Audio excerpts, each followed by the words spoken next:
This evening at 9 p.m. The top focus today. US President Donald Trump has described the 50% tariffs he announced on India to be a big blow to Russia. He's betting big on the meet with Putin to be held in Alaska later this week, but his sudden cold shoulder to New Delhi, even as he warms up to Islamabad, has puzzled strategic affairs experts. Here's the full report. US President Donald Trump is set to meet Russian President Vladimir Putin in Alaska on Friday. Ahead of the talks aimed at ending the Russia-Ukraine war, Trump on Monday claimed to have dealt a big blow to Moscow by imposing unprecedented tariffs on India. Oil buyer that we're putting a 50% tariff on you if you buy oil from Russia. That was a big blow. And then they say, gee, he wasn't so tough. Nobody else would have done that. And I haven't stopped there. I mean, look, I was all set to do things far bigger than that, but I got a call that they'd like to meet, and I'm going to see what they want to meet about. I'd like to see a ceasefire. I'd like to see the best deal that could be made for both parties. You know, it takes two to tango, right? While the US President trumpeted the tariffs on India, the highest in the world, he extended the trade truce with China by another 90 days, right after he called his relationship with President Xi Jinping as very good. We'll see what happens. China's been, we've been dealing very nicely with China, as you probably have heard. They have tremendous tariffs that they're paying to the United States of America. And we'll see what happens. They've been dealing quite nicely. The relationship is very good with President Xi and myself. Trump's sudden cold shoulder to New Delhi has refuddled strategic experts. It hasn't gone unnoticed how Pakistani Army Chief General Asim Munir hurled nuclear threats from American soil last week. At an event in Florida, General Munir said, Pakistan is a nuclear nation. If we think we are going down, we will take half the world down with us. He also threatened to fire missiles at any new Damn India bills on the Indus and its tributaries. Calling India Ferrari speeding on a highway, General Munir described Pakistan as a dump truck full of gravel that blocks the car. Donald Trump is wrong in his targeting of India in this case. First of all, the United States purchases uranium hexafluoride from Russia and other strategic minerals from Russia. And India is right to stand up for its rights. That Prime Minister Modi is standing up for India's rights is going to be the episode that historians remember, where the United States truly learned that you cannot kick India around. The ME on Monday reacted sharply to General Munir's threat and reiterated New Delhi will not give in to nuclear blackmail. The emir also regretted that the hostile statements were made from the soil of a friendly third country. President Trump seems to have warmed up to General Munir following the ceasefire after Operation Sindoor. He had even hosted a lunch for the Pakistani Army Chief at the White House. Meanwhile, the US State Department has designated the Balochistan Liberation Army and the Majid Bridge as a terrorist outfits, which will be seen as a win by Islamabad. Now the trade talks between India and the US hang in the balance as Trump hopes putting pressure on New Delhi to curtail ties with Moscow will help him reach an agreement on Ukraine. The Indo-US ties, described as a defining partnership for the 21st century by an early American president, is now under a cloud. Bureau Report, India Today. Something's practically been out in the open that these are not just trade talks. This is United States of America trying to pressurize India to make a geopolitical choice. So some of the questions that we'd be posing in this debate is President Trump clearly linking Indian tariffs to the Ukraine war and trade talks hinging on the Trump-Putin meet at the Alaska summit later this week. Trade talks a long haul ahead, and should India wait and watch or retaliate? How should India retaliate? What explains Trump's Pakistan embrace? All of these questions taken to our panelists, Ashok Sajjanhar, former Indian diplomat, Mr. Brahmachalani, strategic affairs expert, Mr. K.C. Singh, former Secretary, MEA. I'd like to begin with Mr. Brahmachalani. Mr. Brahmachalani, How should India now, because we've seen the kind of language that Asim Munir has made on US soil, how would you reckon India should calibrate its diplomatic response, especially to Pakistan's nuclear threat issued on US soil? Well, for the US, Pakistan has long been a useful pawn for its South Asian policy. This means the US is willing to overlook Pakistan's terrorism track record, especially given that Pakistan's terrorism is largely directed at India. And this may explain why Rubio recently thanked Pakistan for quote unquote countering terrorism and preserving regional stability. In fact, just yesterday, Rubio listed Balochistan's Majid Brigade as a terror outfit. And this came just 3 weeks after Pakistan requested such action. But I think we have to look at what's happening in the larger US-India context. Russian oil is just a pretext to strong-arm India into accepting a Trump-dictated trade agreement. That is, tariffs on India have little to do with Russian oil is evident from one telling fact. Indian exports to the US of refined fuels, such as gasoline, diesel, and jet fuel, remain exempt from his tariffs. So Trump has no problem with Russian oil as long as it is refined in India and then pumped into American planes, trucks, and cars. And as we all know that the US continues to import Russian enriched uranium, fertilizers, and chemicals. So in a sense, what Trump is doing, he's using India's Russian oil purchases as a crude bargaining tactic to secure a bilateral trade deal on his terms. In fact, as the Washington Post has reported the other day, the Trump administration has weaponized tariffs not merely to extract trade concessions, but also to bind other countries more closely to US strategic and security interests. And in India's case, they're trying to bend India to the American will by targeting the country's traditionally independent approach to global affairs. So it's not just about trade then, it's about India's independent approach to global affairs. True. It's about undermining India's neutrality in international affairs. So there are larger issues at stake now. All right, so larger issues, and this is something which we've spoken about ad nauseum, the sheer fact that this is really not so much about trade, but pushing India to make a geopolitical choice. But Ashok Shahjanhar, to put the focus on what Asim Munir issued, a clear nuclear threat from US soil, how would you reckon, what are the channels diplomatically that India can engage to express its concerns without, of course, escalating tensions? Yeah, thank you very much, Preeti, for having me on the show. You're very right. As far as Asim Munir's statement in Tampa, Florida is concerned, India, through its Ministry of External Affairs spokesperson, has already given out its version, its response, basically saying that it's highly regrettable that this statement has come, leaving it open to the international community to draw their own conclusions, and also expressing serious regret that it has come from the soil of a friendly third country.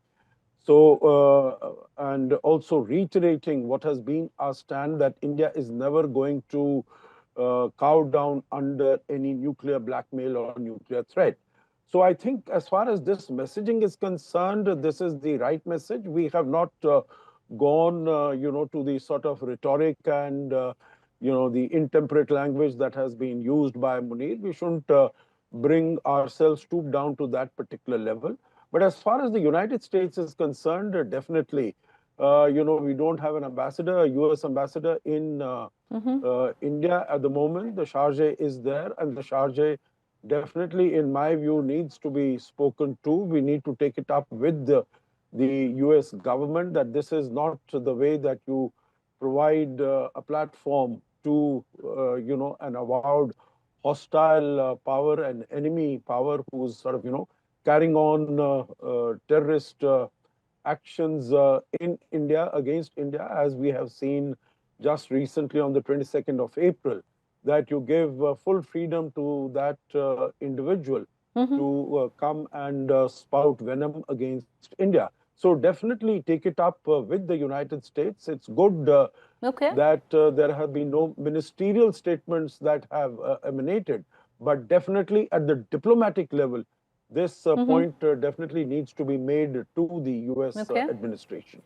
Bring in Mr. KC Singh, but given, Mr. Singh, Pakistan leveraging of counter-terrorism cooperation and economic promises to gain US favor, should India now also prioritize diplomatic channels or multilateral forums, BRICS, SCO, to offset Pakistan's influence and maintain its strategic autonomy? Look, nothing's going to happen in SCO. The Chinese will not take it up. Although the rationale for creating that organization was counterterrorism originally, but it's moved on to other things, and the Chinese will not let us broach the subject there. I think we should just ignore it. This is only the language is new. It's coming from a friendly country's soil, but this is not the first time Pakistan has tried nuclear blackmail. Whenever there was confrontation with India, and they wanted even Kargil, when they found that they are on the back foot, they'll start moving their weapons around. And they knew that the Americans will see that they are handling the nuclear weapons, they're moving them about, and they would come running to the doorstep and say, hey, don't fight, we don't want a conflagration involving the region. But what is different? All these are interlinked. I don't think we should see approach to Pakistan separate now. This is not a new development, because inviting General Munir to a lunch and then having the gumption to also invite the Indian Prime Minister, who was then in Canada, that why don't you swing by the White House when the army chief is there? And this is just about a few months after what Pakistan had done in Pahalgam. It showed that Trump is completely transactional. He's unconcerned about any of the old links, considerations. It's an entirely new world that we are dealing with. And therefore, there's a new way that we have to approach it. And I think with Trump, it has to be just answer back, correct the record, which is what the Europeans have done. There's no need to get into an argument with him, like Zelensky made the mistake of doing in the White House. By the same time, correct the facts, keep sticking to your basic positions, see if you can sit across the negotiating table and have a deal. The extra thing that is put in, I mean, what pressure is going to come on Russia? Because bulk of the oil is bought by China. And vis-a-vis China, the Americans are backed off. After the Chinese said they will hold back on the rare earths, the duties were brought down from 150% to 50%. And now he's given another 90 days to China to finalize the deal. So with Trump, I think there is a methodology which is emerging, which is that you keep up the pressure, you see how to approach him or focus on subjects he's interested in. And I think in case of India, the farm products are coming in the way, which are politically very sensitive in India. But somehow I think Trump is stuck on that. But we have to adopt a new way of dealing with Trump. Right. And I think that is a challenge for Indian diplomacy. And this will carry on. He'll reach out to Pakistan. He'll reach out. He'll say good things about China one day. He'll say bad things about China the other day. Just ignore all that. But straighten out the record when he goes into man-made facts and his own assumption of how the world runs. Mr. Brahmacharani, so what is this new form of diplomacy that possibly India needs to tail? Because Prime Minister is expected to hold bilateral talks with the Chinese President Xi Jinping on the side of the SCO summit. Is there even a possibility somewhere down the line to counterbalance the US-Pakistan reset here? Or with the way things are developing, with the doublespeak of President Trump, especially vis-a-vis China, that's not even a possibility? Well, India is signaling that it has other geopolitical options. Russian President Putin is expected to visit India later this month or maybe in the coming weeks. And the Prime Minister is going to China now for the SCO summit. But the bigger issue is this, that the US-India relationship has probably plunged to its lowest point in this century, thanks to Trump's economic war and his singling out of India for secondary sanctions. And the damage to this relationship will not be easily repairable, even if a bilateral trade agreement is eventually reached, because what has happened is that the mutual trust that had underpinned the growing US-India strategic partnership, that mutual trust has been eroded. In fact, in a way, one can say that Trump has opened India's eyes. He has his sanctions and tariff blitz may have done India a favor by exposing the strategic reality of America's unreliability. By presenting the US as a fickle transactional power, Trump has signaled that Washington cannot be counted on to separate short-term commercial considerations from long-term strategic imperatives. Now, this is a serious blow to the security architecture in the Indo-Pacific. A stable Indo-Pacific order demands more than just joint US-India military exercises and communiques.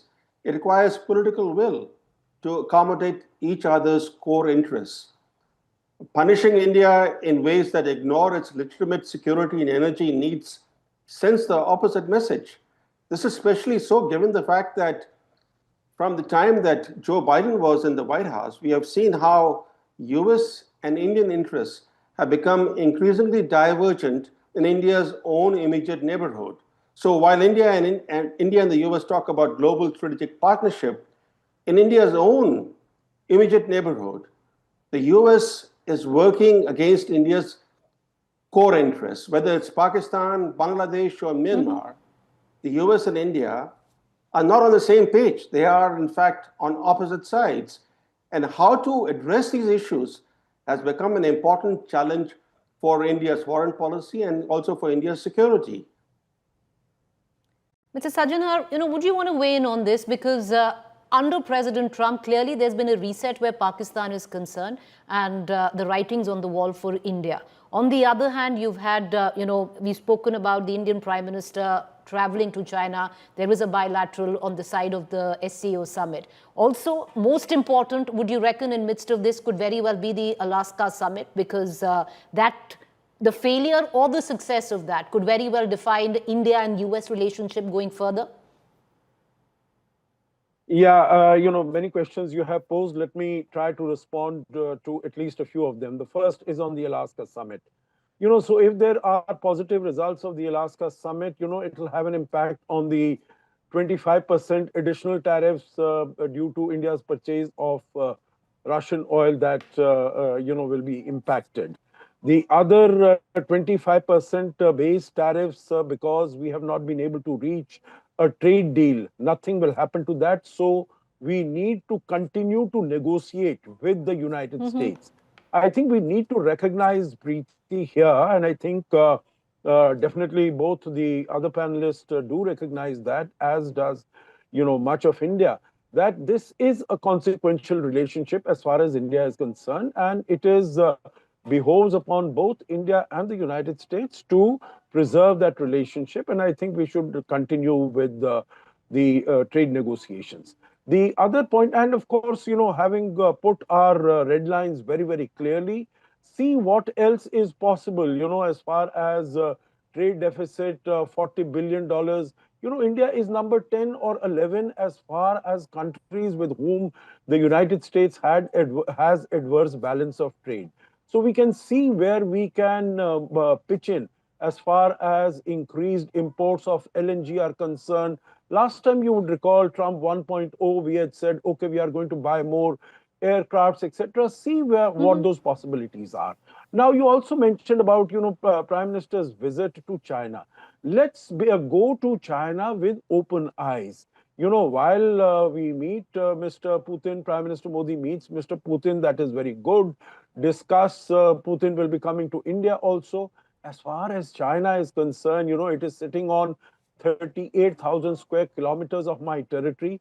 It is eyeing 93,000 square kilometers of my territory more.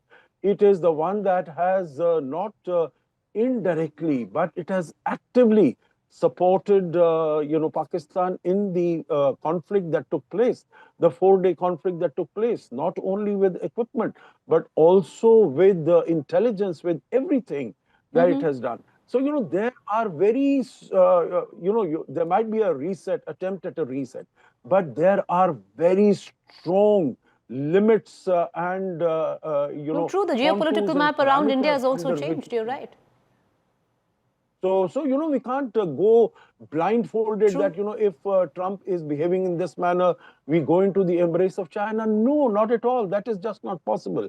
But that having been said, we, of course, go around with other partners. As I mentioned, Putin is there. We have a UK-India FTA. We make sure that EU-India FTA succeeds. Look at the India GCC discussions, India Mercosur. You would remember that when PM was in Brazil, we discussed about the India Mercosur FTA. Right. So I think all those possibilities are there. It is not as if India does not have options. In my view, India has very tangible, viable options. Fourth largest economy, fastest growing major economy. And as people have said, $40 billion out of $800 billion, meaning it is about 5% or something of that sort that your exports are going to be. But continue with the negotiations, continue the conversation. I'm not saying that, what Munir is doing or what Trump is doing, that we sort of, sit back and say that, we are going to withdraw from this. So continue the conversation, but also look at other alternatives. Preeti. Mr. K.C. Singh, do you concur? Because, ultimately all eyes right now, which we were speaking of earlier, will be on the Alaska summit. And how much do you think that meeting between President Trump and Putin have a bearing on tariffs where India is concerned? Do you think that's going to be key? Look, that's an ideal best case scenario. I don't think anybody is, even President Trump himself has climbed down. He's not saying he's going to bring back a deal. He's not saying, I'll see what's on Putin's mind. And then the Europeans are having a teleconference with the Americans and including President of Ukraine. And they're going to be putting pressure on Trump that you can't go there and just decide on behalf of Ukraine what territory can be ceded. It's a sovereign country. And President Brzezinski is right that he would have to consult his own people, including perhaps a referendum. So it's not something which Trump can do. He can just go there and I think Trump is beginning to realize that. So I don't expect any tremendous outcome out of the Alaska summit. Best case scenario is that, yes, Putin climbs down and Putin says, okay, I don't want the whole of Donbass. I'll be willing to settle for what I have. And that is then the starting point of Brzezinski and the Russians sitting down together and talking about it. Then, of course, we can say that the oil sanctions regarding Russian oil can go off. Because one of the things that Putin would demand from the Americans is for the US to lift sanctions. So if the American sanctions are lifted, where is the question of imposing sanctions on India to be trading with Russia? But the problem is more complicated. You see, we're in a sense back to the 20th century of bipolarity. The bipolarity this time is US on one side and China and Russia on the other. Now, in this bipolarity, the problem is in the 20th century, we had non-aligned movement. But one of the poles, that is Soviet Union, was friendly towards the non-aligned countries. We didn't have any conflict of interest with them. This time, we have a problem with one of the poles, as Mr. Sajjanar has just pointed out. How do you deal with China? Because we have outstanding problems. Right. It's very clearly, it was involved in the Operations 4-day battle that India had with Pakistan. It's giving weapons. 80% of the weapons Pakistan's getting from them. So we are stuck in a new bipolarity. And that's why we have to, and many of the old assumptions have disappeared. That we are critical. That so at this point, Mr. Singh, I just want to come, I want to come all of you and let's begin with you. So what, as per you, are the options that lie in front of India where you're dealing with a new normal geopolitically, especially around your own country, where dynamics have drastically changed? Are you asking me? Yes, sir. Go ahead. No, I think you have to just reconfigure your diplomacy. And some of it is the old experience of the last century. We have to start looking at diversify your trade. I don't know why we haven't done it so far. But we've been let down very badly because the Europeans have backed out. True. Otherwise, the Europeans were one of the poles that we were looking at in a multipolar world. Now, how do we create a the Japanese are there, the Koreans are there, but they've all got a deal with the Americans. So now we have left stranded as far as the deal is concerned. So we have to do a deal. In that, nobody is going to help you. But long term, you have to plan in terms of really not depending on Americans. And that's why weapons already, there's news. We have told them we are not interested in the F-35s. You can't rely on the Americans. So I think the trust which is gone, as Mr. Jalani put it, is going to be very difficult to restore. So the Indian diplomacy will get reconstructed over the next decade or so, 5 years to 10 years. Mr. Chalani, would you want to come in? Because internally, hopefully, this will push us to make those reforms that the country has been crying for. But diplomatically, what would you think currently would be the best path for India? Firmness with engagement should be India's approach. India cannot just be making strong statements. In fact, India handled Trump better in his first term. In his first term, Trump stripped India of its GSP status. He also slapped tariffs on Indian steel and aluminum. What did India do? It imposed counter tariffs. And those counter tariffs came into force in June 2019. That galvanized US exporters. They lobbied in Washington for relief from the Indian counter tariffs. That eventually led to bilateral negotiations, and a deal was reached on the eve of the September 2023 New Delhi summit of G20. Then both sides compromised, and a trade deal was reached. Today again, we have to approach Trump in a similar way, because if we turn the other cheek, he is going to keep slapping us. Look at the way his harsher treatment of India than China. That really is astounding. India is a strategic ally. China is America's main adversary and competitor. But he handles China with kid gloves, but he's driving the US-India relationship with an iron fist. As far as what Pakistan is doing, and it's linked to what, to the questions that you asked earlier, look, we should not normalize Pakistan's behavior. Pakistan may have engaged in nuclear blackmail earlier, but we have never seen a Pakistani army chief make such threats openly, publicly. He's saying he's going to take half the world down.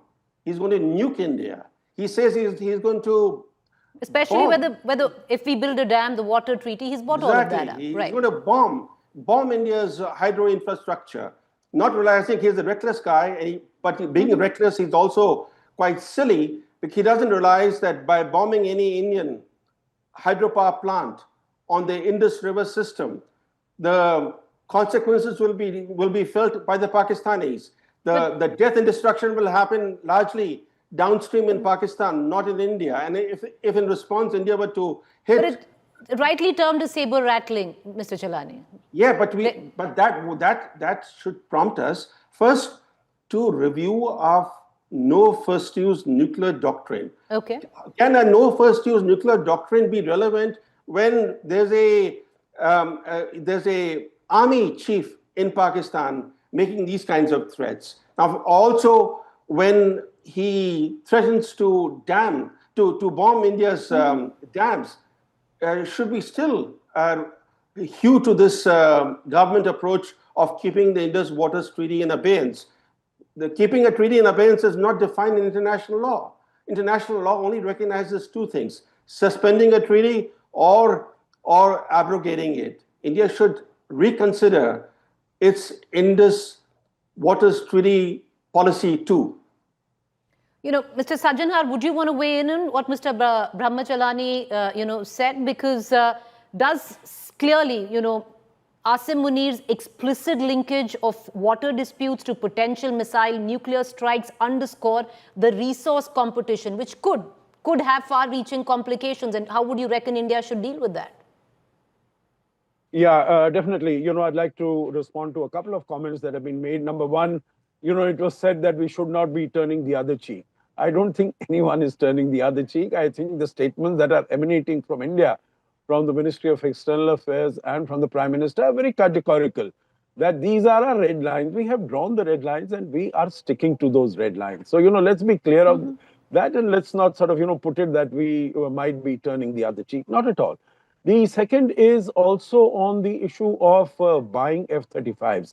You would remember that, Mr. Trump offered F-35s even when Prime Minister Modi was in Washington, D.C. in February. We have not taken up that offer. We realize that F-35 does not meet our needs. Our defense community, our Air Force community has very categorically stated.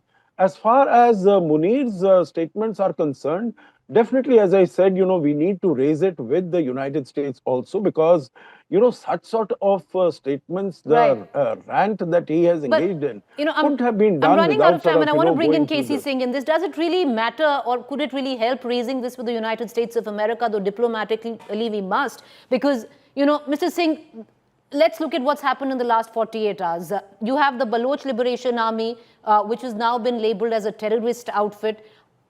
All of that where, where India's role, which Pakistan has never been able to prove in support of the Baloch army. So these are all, signs which America is giving out, which can be really countered by going back to America and playing the diplomatic game and saying, how can Pakistan do that on American soil? No, I think we shouldn't do it. It depends at what level you take it up. It should be taken up at the diplomatic level. The embassies can take it up and so on and so forth. But I don't think it should be done at much higher levels. You don't want to involve Americans in the Indo-Pak differences. True. If you recall, that's one of the issues that Trump has.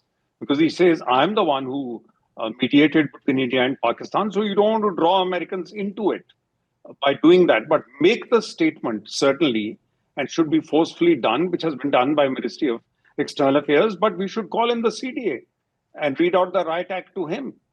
And ambassador should, in Washington, do likewise. Go to the State Department and tell them that we would like you to criticize this.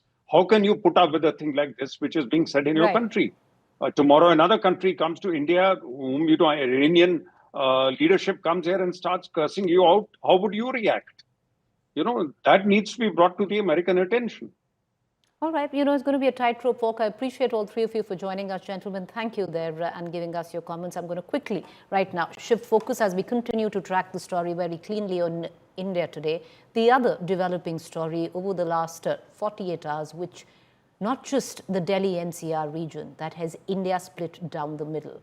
A Supreme Court order to relocate all stray dogs in Delhi NCR to shelters within 8 weeks has sparked massive protests. Several animal rights activists were detained at India Gate with police warnings that interference could lead to contempt of court.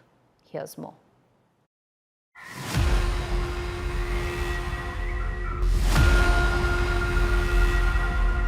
A howl of protests and counter in Delhi.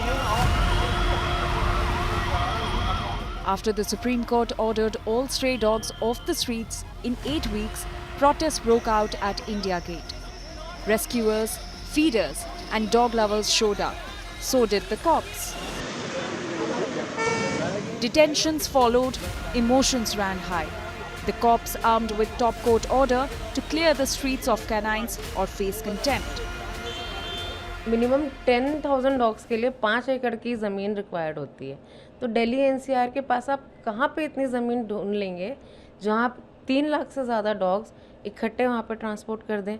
चलिए एक बार को मान लेते हैं कर भी देंगे, फिर आपको इंफ्रास्ट्रक्चर चाहिए उनको रखने के लिए, आपको मेडिकल स्टाफ चाहिए, आपको स्टाफ चाहिए उनकी केयर करने के लिए. एक डॉग का 1 महीने का खर्चा होता है 5,000 रुपये. 3 लाख का कितना खर्चा आएगा, आई डोंट नो गवर्नमेंट कैसे करेगी. In fact, India Today found out that some dog shelters in Delhi are not even properly functional. This is called the MCD ABC unit, which is run under the Animal India Trust. It is registered trust, and we have knocked 2-3 times, but there is no one here to actually open the doors of the shelter. At the moment also you can see that this has been closed from inside, and there is no one out here to kind of open the shelter. There are dogs barking inside, and we are trying to get in touch with somebody to open the shelter for us. But this seems to be the grim reality of the shelters in Delhi at the moment. Amid the crackdown, voices of dissent grew louder. Lok Sabha Leader of Opposition Rahul Gandhi slammed the Supreme Court order as a step backward, calling stray dogs not problems to erase but lives to protect.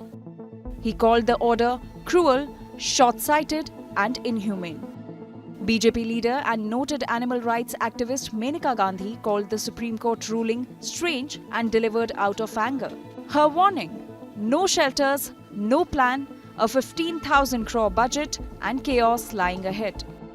आपने ये नहीं देखा कि कितने bytes हैं from peoples owned dogs जो विदेशी कुत्ते हैं. ये you will find and that is any study will show you it's 70% pet dogs and 30% street dogs. But Delhi Chief Minister Rekha Gupta welcomed the Supreme Court's decision, calling stray dogs a big problem for Delhi.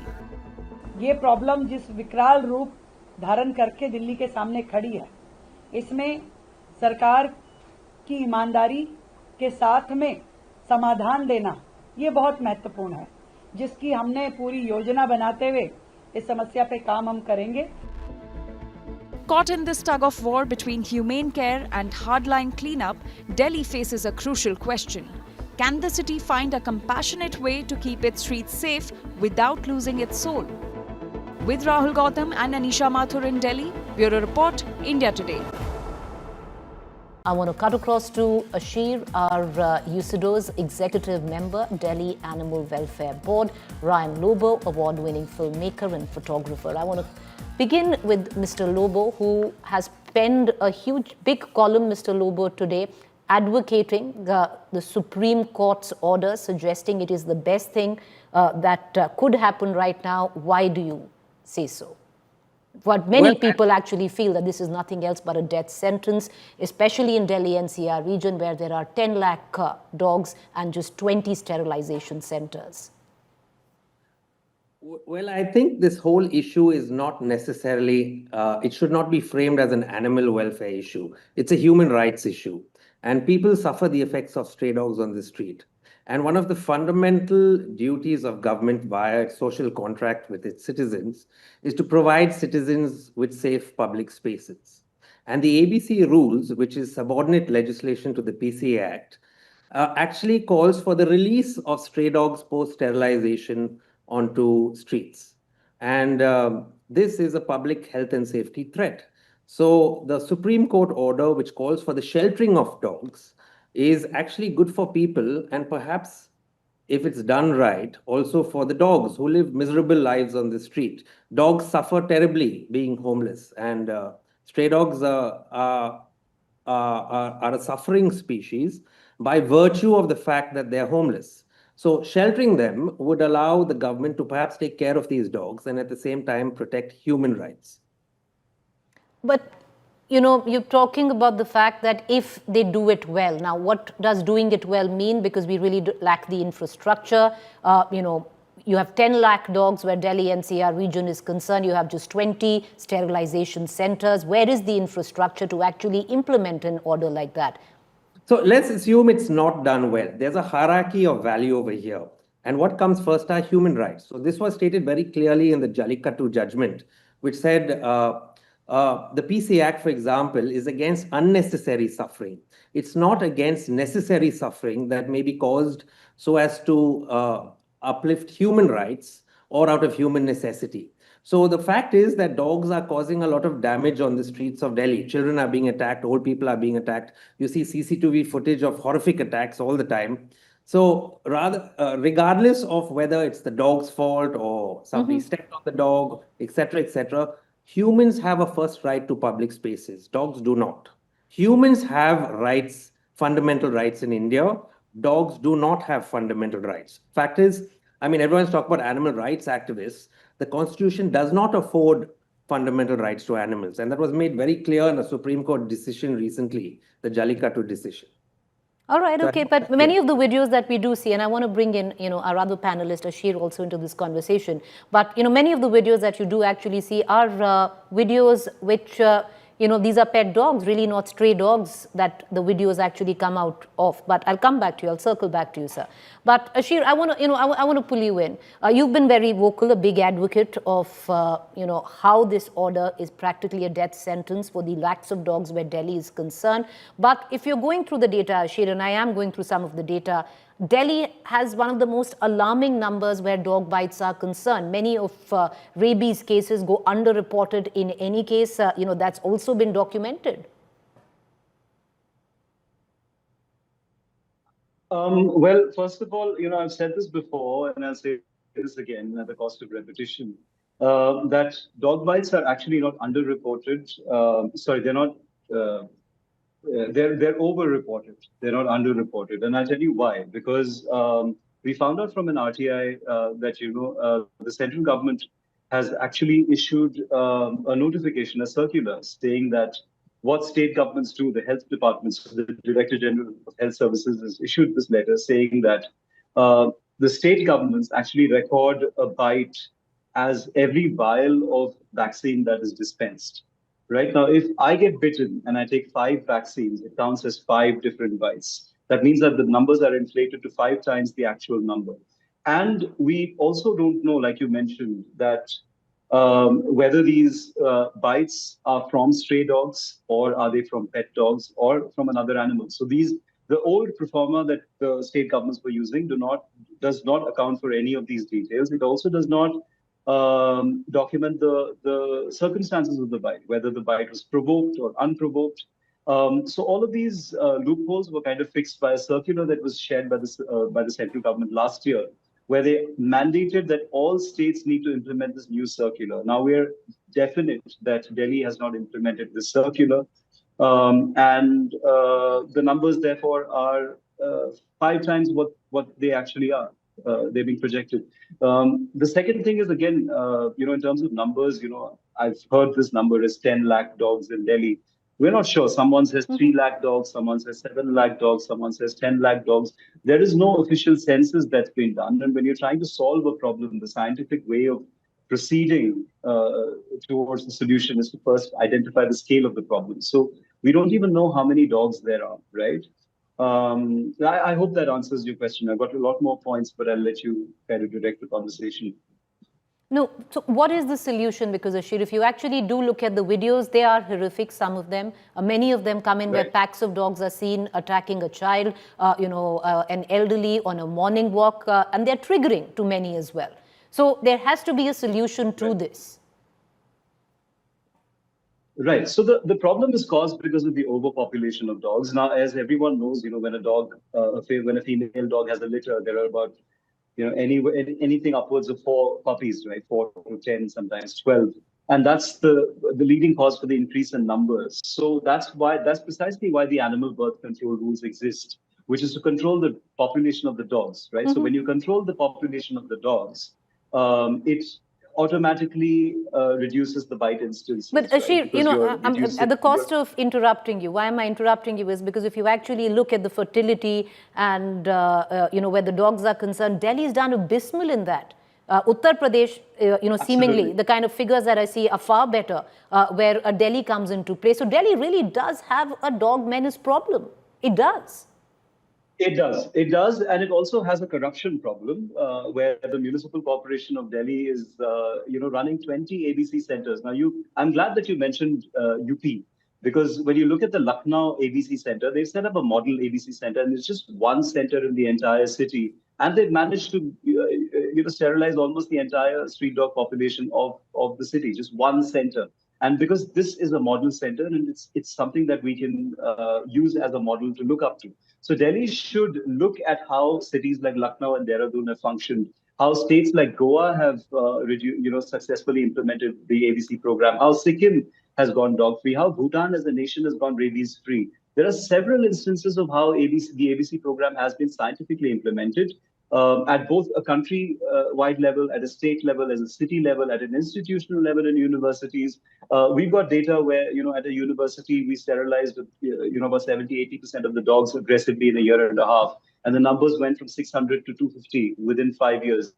So there are success stories everywhere when you see it. But what's happening in Delhi is that there are 20 ABC centers, and we found out from RTI, we created like an elaborate report that was submitted to the government. It's also presented to the High Court in a matter where some of the numbers that these centers, the Municipal Corporation of Delhi, is claiming to have achieved. Right. According to their data, in fact, that was submitted to the Supreme Court, they say that there were 7 lakh dogs sterilized in the last 7 years, which means that Delhi should be right. Completely sterilized by now. But it's not true. Okay. Right. So the numbers are highly inflated. The budget was allocated. The budget was spent. So what happened to the money? That's the question that needs to be asked. But we're still left with a problem where the citizens are concerned. And Brian Lobo, I just want to ask you one final question, because many would suggest, you might want first world streets and roads and societies, but we're not a first world country. If you take dogs out, you're removing an important scavenging unit in how the ecosystem of, Delhi actually works. What happens to, what if we have a population of cats then, which is burgeoning? We'll have rodents. We have to think of all of that, right? See, actually, that's absolutely not true. Dogs defecate. So you have 5 lakh dogs defecating every day, and dog feces are highly pathogenic. It's not a question of wanting to be like a first world country. It's a question of adhering to law and the Indian Constitution, which affords all of us our fundamental rights. See, the problem is... Mr. Loba, how does dogs defecating have anything to do with the fact that they're a part of the scavenging ecosystem where Delhi NCR was concerned? There's no such thing as a scavenging ecosystem, first of all. This is propaganda from animal rights organizations. See, the problem is stray dogs and their negative effects. And the solution cannot be maintaining stray dogs on the road. And that is what the ABC rules mandate and call for. They call for feeding and maintaining huge populations of stray dogs on the road. So even if a stray dog is sterilized or vaccinated, it can still bite you. It can still cause a traffic accident. It can still howl at night and keep you awake. And all these are fundamental rights. These are not normal rights. These are fundamental rights guaranteed to people. Okay, Ashir, this is all propaganda. But it's not, it's the law. It's not, I'm making this up. It's actually a part of the PCA Act, which is the parent legislation of... No, because I'm not an animal rights activist. I actually sit right in the middle where this debate is on opinion. But I want to bring in Ashir, because Ashir will be able to, if there is, because I've been made to believe that you do need dogs where the Delhi ecosystem is concerned. Ashir, am I correct or wrong? You're absolutely wrong. No, I want to bring in an animal rights activist on this. Go ahead, Ashir. In the 1600s, in London, they killed off all the street dogs, right? Because they thought that street dogs were dirty.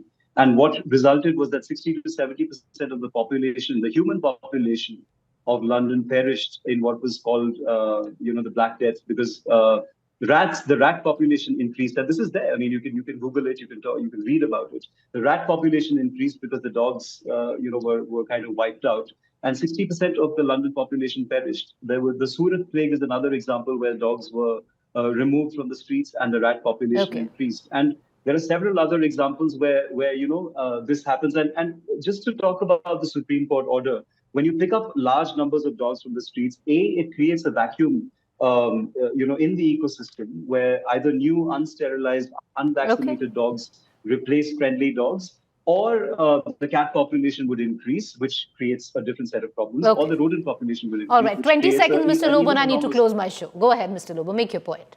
As a biologist, that is grossly untrue. For example, dogs do not necessarily kill enough rats to be in effective control of rats. You go walk down any street at night in Delhi and you see rats feeding alongside with dogs. It's absolutely not true. And dogs, besides transmitting rabies, transmit a whole bunch of other diseases. For example, leptospirosis. Okay. All right, I'm going to leave it at that.